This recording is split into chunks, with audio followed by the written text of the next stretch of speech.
Hello hello, j'espère que vous allez bien. Comme vous pouvez l'entendre, je suis encore un petit peu malade, j'ai une petite voix nasillarde mais j'en suis désolée car franchement j'avais qu'une hâte, c'est de filmer des vidéos. Je suis tombée malade pile au début de mes vacances et je voulais vraiment faire du contenu et au final j'ai pas pu tourner de vidéo pour la semaine dernière, donc je m'en excuse. Mais aujourd'hui voilà, je continue et je viens vous faire mon bilan lecture du mois de juin. C'est un petit bilan par rapport aux autres mois. J'ai lu un total de 8 livres. Il y en a un que je n'ai pas avec moi mais que je vais quand même vous présenter et je vous fais donc ce bilan aussi pour clôturer finalement le challenge de lecture que j'ai lancé au début du mois de juin autour du mois des fiertés. Donc vous le savez, chaque année depuis l'année dernière je fais le challenge pour mettre en avant la communauté LGBTQIA+. Si cela vous intéresse, je vous laisse aller regarder mes précédentes vidéos qui vous parlent de ce sujet. Mais donc on va faire un petit bilan de cette pile à lire que j'avais confectionnée au début du mois, savoir si oui ou non j'ai réussi. Spoiler alerte, pas tellement. Comme d'habitude, à chaque fois que je me fais des piles à lire, il y en a toujours qui sont mis à l'écart. Dans cette vidéo, on va aller du moins bien au meilleur. J'ai réussi à faire un classement et on commence tout de suite par le livre que je n'ai plus en ma possession. Justement, il s'agit d'une bande dessinée que j'avais sélectionnée pour mon club lecture du mois qui tournait autour des souvenirs d'enfance.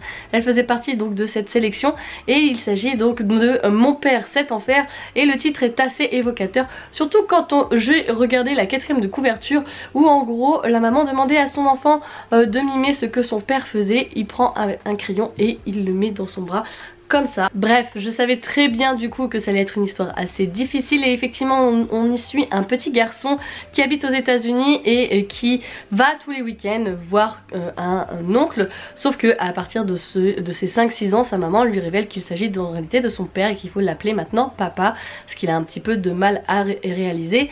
Son père l'emmène un petit peu dans les bars, il l'emmène voilà, il lui fait vivre sa vie qui n'est pas vraiment adaptée à un enfant de 5-6 ans. Il l'emmène je crois à la pêche, bref, et il est très en colère auprès de son fils puisqu'à un moment donné il va le voir dans la cuisine alors que il lui avait demandé de ne pas venir car justement il était en train de se droguer.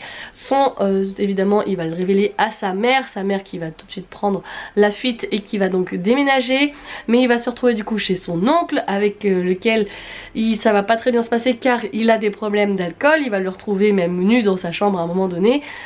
Son père le harcèle, il envoie des coups de SMS et d'appels à son école pour essayer de le joindre. Donc sa mère va redéménager, sa mère va se remettre en couple avec cet individu alors que justement il a grandi ce petit garçon et il ne veut plus parler de son père, mais son père va essayer de l'acheter en lui offrant des beaux jouets, une belle voiture, etc. Bref, c'est des histoires très déchirantes, une histoire familiale très complexe et c'est déjà des sujets très difficiles à lire, mais j'ai pas tellement aimé même les mises en page de la bande dessinée. C'est dommage, là je l'ai pas avec moi pour vous le montrer, mais c'est assez grossier comme trait et c'est pas assez réaliste pour moi. En même temps après c'est le choix du dessinateur de peut-être prendre des distances avec ce qu'il a vécu, etc. Mais du coup c'est vrai que c'était un peu fouillis, il y avait des pages de dessin où on savait pas trop si c'était des rêves ou des cauchemars ou la réalité, donc c'est vrai que c'est assez perturbant. Donc cette lecture je n'en regarde pas un très bon souvenir et c'est pour ça qu'elle se retrouve tout en bas de ce classement de cette vidéo. Ensuite je vais en surprendre plus d'une personne dans cette vidéo, mais je suis désolée, je n'ai pas tant aimé Le Prince Captif de C.S. Paca que j'ai donc en intégrale ici. Donc il y a 3 tomes à l'intérieur, je n'ai lu que le tome 1 et le tome 2 et vraiment j'ai du mal, j'ai extrêmement de mal à dépasser cette atmosphère et cette ambiance de cette société. Le tome 1 est extrêmement dérangeant. Ici nous allons suivre en réalité un personnage, donc c'est Damen qui est ici. C'est l'héritier d'Akiélos, sauf qu'il est enfin envoyé en exil en tant qu'esclave auprès du prince héritier de Ver, le plus grand royaume ennemi, donc l'Oran que nous voyons juste ici. Donc déjà on va suivre une vie en captivité qui est très difficile, mais en plus de cela dans le royaume de Ver, ce qui est extrêmement perturbant, c'est qu'il n'y a aucun complexe à ce que des mignons et des esclaves vous accompagnent et s'offrent à des plaisirs sexuels avec vous à longueur de journée, partout dans l'arène, dans les soirées, etc. C'est plaisant, on regarde justement des esclaves dans une arène non pas pour se tuer mais pour se violer, voilà, se donne une petite atmosphère très sympa. Et pareil dans les soirées on demande aux esclaves de se faire des choses. Bref, extrêmement perturbant, totalement décomplexé, hein. C'est totalement pervers, c'est malsain, c'est... Oh, ça me répugne, surtout que c'est assez détaillé, donc j'ai vraiment eu du mal, mais on m'a dit voilà, accroche-toi au premier tome, c'est vraiment difficile, mais ça va mieux dans le deuxième. Ah ouais, mais non, en fait, j'arrive pas à passer outre cet aspect qui est très dérangeant, cet aspect aussi de captivité, d'esclave, d'infériorité qui peut y avoir entre ces deux hommes. C'est très malsain, c'est une relation qui est plutôt toxique, même s'il y a des aspects où on voit que finalement Damen rend un peu plus humain Laurent, et il va y avoir beaucoup de complots politiques, notamment dans le deuxième tome où on va avoir des revirements de situation, où Laurent en fait est envoyé en exil aussi par son oncle qui détient le royaume et qui ne veut pas finalement qu'il reprenne la couronne qui lui est due, donc il va l'envoyer à la frontière, essayer de regagner un peu de légitimité auprès de son peuple alors que son armée se rebelle contre lui. Bref, là encore on est dans un aspect vraiment très politique parce que Damen il est entre les deux. Est-ce qu'il va soutenir Laurent qui est l'héritier légitime parce qu'il veut qu'il défende sa couronne parce que lui-même a été spoilé de la sienne, mais il veut également la reprendre et en même temps il va se battre contre son peuple, donc comment faire pour ne pas se faire découvrir? Bref, c'est très compliqué, ça peut être intéressant. Franchement ça aurait pu être une très bonne histoire, ça aurait pu être un background et des retournements politiques incroyables. Sauf que comme j'arrive pas à dépasser finalement ce côté que je trouve très malsain, très toxique et très pervers, je n'arrive pas à passer outre et du coup ça me gâche totalement ma lecture. Je pense que j'aurais quasiment pas dû lire le tome 1 et passer directement au tome 2 pour un peu mieux apprécier cet univers. En fait je comprends pas comment on peut aimer ça. C'est compliqué pour moi d'occulter finalement une partie de l'histoire de ce qui s'est passé pour apprécier la suite. Donc pour le moment je sais pas encore si je lis le troisième tome. Quoi qu'il arrive, même si je le lis, je ne garderai pas cet exemplaire dans mes bibliothèques, soyez-en sûrs. C'est pas du tout une lecture qui m'aura marqué, en tout cas elle m'aura marqué mais dans le sens négatif. Donc voilà, je suis vraiment désolée, ça a fait énormément parler de lui sur les réseaux sociaux. J'étais intriguée, la couverture me plaisait, etc. L'intrigue aussi, mais... ouais, même si on m'avait dit attention beaucoup de triggers etc, j'étais préparée mais pas vraiment à ça finalement. Puis j'ai découvert La Quête d'Ewilan, qui est donc un livre que mon meilleur ami Harry m'a envoyé, qui était également un coup de cœur partagé par mon autre meilleur ami qui est donc Rémi du bookstagram Sherin's Fords Books. Et donc on me l'a recommandé maintes et maintes fois, surtout que c'est écrit par le célèbre Pierre Bottero et donc je voulais découvrir ses écrits, étant donné qu'il est très connu comme auteur français. Et La Quête d'Ewilan est également une très grande saga qui a fêté donc ses 20 ans, puisque là nous avons l'édition des 20 ans. Et on m'a dit que ça ressemblait un petit peu à du Harry Potter. Finalement c'est une lecture jeunesse qui a marqué de nombreuses personnes dans ma génération, donc il était temps que je découvre, surtout que voilà, ils m'ont dit que c'était tous deux des coups de cœur, donc je l'ai reçu pour mon anniversaire, ce premier tome. Et finalement ça ne l'a peut-être pas trop fait avec moi, donc ici pour faire un petit résumé, nous allons suivre Ewilan qui se retrouve projetée dans un monde parallèle qu'elle découvre et qu'elle ne comprend pas très bien, donc dans lequel elle atterrit. Il y a des méchants qu'elle doit affronter et finalement on va lui faire découvrir que elle est la clé essentielle pour résoudre un petit peu tout le désordre qu'il y a dans ce monde parallèle, étant donné qu'elle est un peu l'héritière de ce royaume, enfin de cet univers, et ses parents sont des personnes très connues. Elle a des très gros pouvoirs qui passent à travers le dessin, voilà. Donc je vous en dis pas plus évidemment, mais donc on a vraiment cet aspect, cet double univers qui s'entremêle entre la réalité du monde actuel et un monde parallèle. Donc on est dans un univers de fantasy très joli, surtout qu'on est dans le premier tome où elle va essayer d'acquérir ses pouvoirs, etc. L'apprentissage de la magie, donc des tropes qui se retrouvent très souvent dans les lectures de fantasy adolescente voire jeunesse. Et ce qui ne l'a pas fait, c'est que je pense que j'ai eu peut-être trop d'attentes, ou en tout cas l'univers des fantasy aujourd'hui j'en attends des choses un peu plus complexes. C'est peut-être trop justement jeunesse pour moi. Voilà, ça ne l'a pas fait. Je ne pense pas poursuivre en fait cette lecture parce que c'était sympa, mais pas sans plus, ça ne m'a pas marqué tant que ça. J'ai un peu de mal en fait à m'imprégner dans cet univers finalement. Les noms sont un petit peu complexes mine de rien. Et ouais, ça ne l'a pas fait avec moi, il n'y a pas eu cette alchimie où je me suis vraiment accrochée à cette lecture. Donc c'est pour ça que je l'arrête ici et je ne poursuis pas. Donc c'est dommage, mais cela ne m'empêchera pas de continuer à découvrir la plume de Pierre Bottero avec d'autres sagas qu'il a également écrites. Ne vous en faites pas, je reste pas sur cet avis un peu mitigé. Nous en venons à la lecture commune du mois de juin puisque nous devons lire La Reine sans royaume, donc le troisième volet de la saga du Peuple de l'air écrit par Holly Black et publié chez Rajo.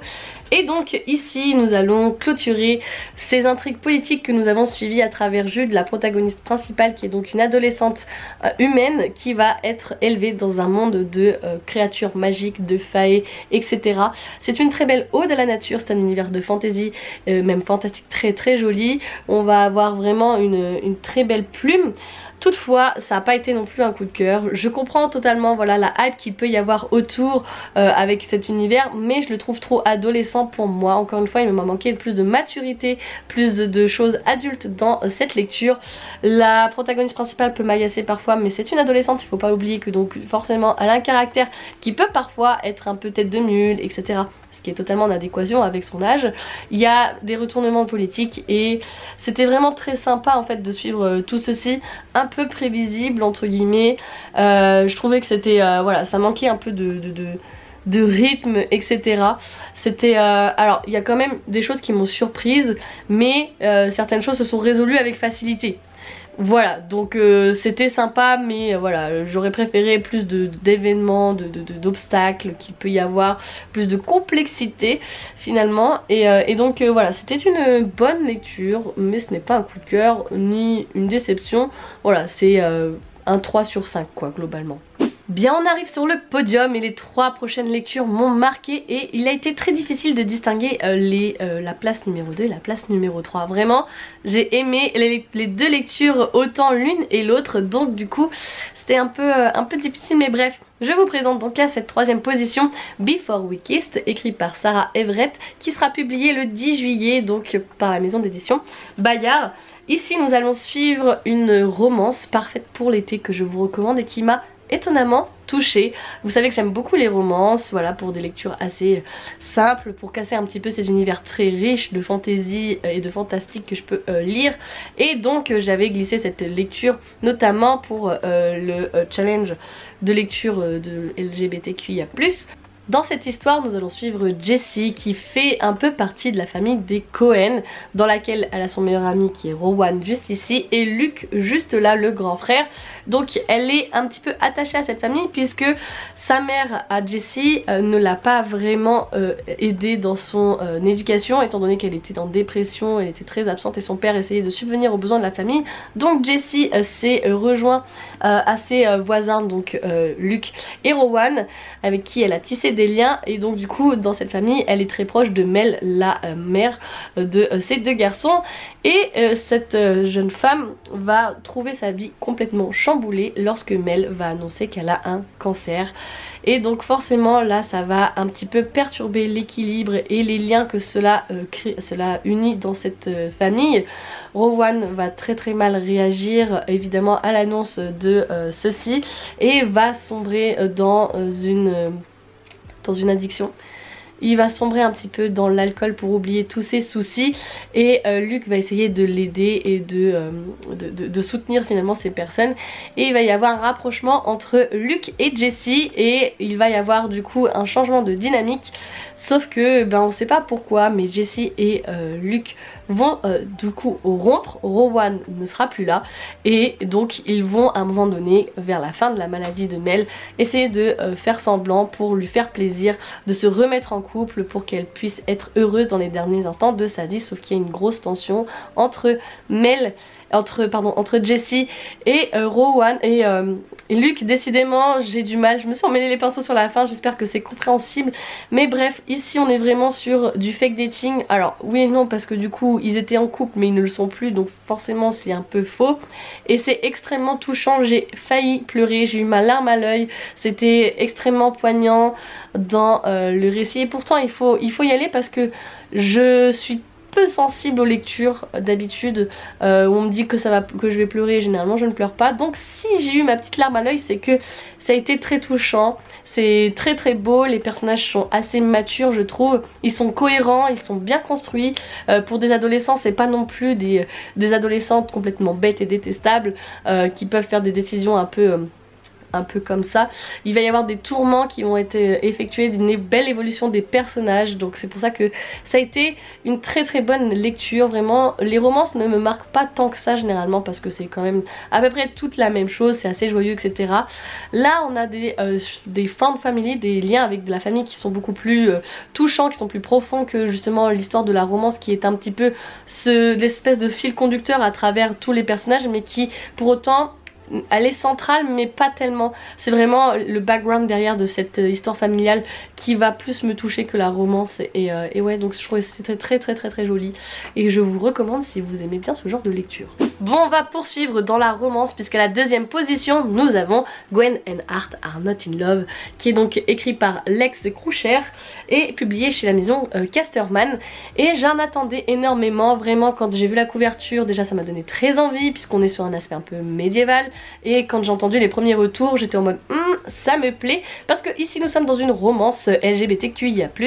Ici nous allons suivre donc deux protagonistes. Nous allons suivre Gwen ici, princesse héritière du trône d'Angleterre, enfin du Royaume-Uni, bref je sais plus si c'est le Royaume-Uni ou Angleterre. Bref, c'est à l'époque de l'époque médiévale puisque nous sommes dans une réécriture arthurienne et ça c'est trop chouette. Donc Gwen, qui est donc héritière du trône, va devoir se marier avec Arthur puisque Arthur fait partie d'une noble famille qui était concurrente au trône, et ils se sont associés et ont promis donc ces deux enfants dès leur plus jeune âge, quasiment dès leur naissance finalement, à un mariage afin d'unir ces deux familles influentes et qui est un renforcement politique. Sauf que Gwen et Art du coup se détestent vraiment, les deux caractères sont assez opposés. Arthur va un petit peu provoquer la princesse et il s'avère que Gwen, eh bien, elle fantasme sur une célèbre chevaleresque qui du coup lui fait de l'œil, et Arthur va vite le comprendre et donc du coup va vouloir cacher ce secret, lui dire qu'ils vont se marier pour faire plaisir un petit peu à leurs parents mais qu'ils vont chacun mener leur vie de leur côté, car il se pourrait que Arthur soit également amoureux d'un célèbre jeune homme qui n'est autre que le frère de Gwen. Bref, extrêmement intéressant comme lecture avec des retournements de situation et de complot politique puisque nous sommes dans un royaume divisé entre ceux qui croient aux légendes arthuriennes et ceux qui sont convertis au christianisme, et il va y avoir justement ces deux camps qui vont s'opposer. Très beau aussi dans l'affirmation et la quête d'identité de cette relation qui finalement on comprend pas tellement quand ça nous arrive, on se questionne, on se dit mais c'est pas normal, je dois répondre voilà à des stéréotypes et à des clichés, d'autant plus à l'époque par exemple où bah voilà, je suis l'héritier, il faut que forcément je me marie, que j'ai des enfants, mais en même temps je suis attirée par les hommes, donc ce serait rendre ma vie complètement malheureuse si je fais ce qu'on me demande de faire. Donc voilà, j'ai beaucoup aimé justement ce questionnement et cette perception de la vision des autres, puisque même si on peut se dire que c'est l'époque médiévale, ok, les visions étaient très restreintes, aujourd'hui c'est également le cas, donc ça fait quand même assez écho à des problèmes sociétaux qui sont encore actuels. Donc j'ai trouvé ça très joli, très beau. Je dirais que c'est dans la même vibe que Heartstopper, même si c'était totalement différent parce que Heartstopper on est plutôt sur du contemporain, alors que là c'est vraiment une réécriture un peu plus, pas historique parce que c'est pas tellement historique, mais voilà, on est dans cet aspect médiéval que j'ai beaucoup aimé parce que j'aime bien les intrigues de cour, etc. Donc c'était très beau, vraiment à la hauteur de mes espérances, donc je suis très satisfaite et contente. Enfin, le dernier livre de cette vidéo, le premier du podium du mois de juin et qui va peut-être même rejoindre le podium de l'année. Et oui, parce qu'il s'agit nul autre que Iron Flame, donc le deuxième tome de la saga de Fourth Wing. Et c'est un petit coup de cœur. Pourquoi petit? Parce que je suis encore toujours un petit peu gênée par la romance qu'il y a à l'intérieur. Bref, pour ceux qui ne connaissent pas, c'est que vous êtes dans une grotte parce que Fourth Wing, franchement, ça a fait un bruit fou sur les réseaux sociaux et ça vaut sa hype, vraiment.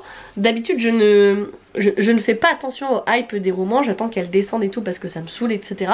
Sauf que j'ai succombé pour Fourth Wing et j'ai tellement bien fait, je serais passée à côté d'une pépite. C'est une histoire de dragon mais tellement bien construite, les retournements de situation.